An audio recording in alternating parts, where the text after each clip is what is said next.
लाहौर की इंसदादी दहशतगर्दी अदालत ने बानी पीटीआई के जिस्मानी रिमांड की दरख्वास्त पर फैसला महफूज कर लिया। लाहौर पुलिस ने 9 मई के 12 मुकदमात में जिस्मानी रिमांड की दरख्वास्त की थी।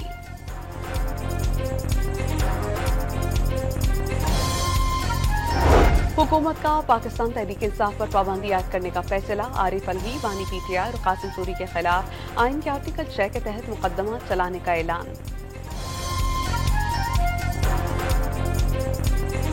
तहरीक इंसाफ ने पाबंदी का हुकूमती फैसला गैर आईनी गैर जमहूरी करार दे दिया। हुकूमत पर मखसूस नशिस्तों के फैसले पर अमल दरामद रोकने की कोशिशों का इल्जाम।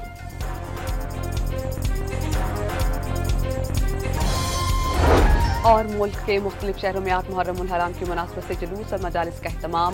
वाक़या करबला में फलसफा शहादत पर रोशनी डाली गई।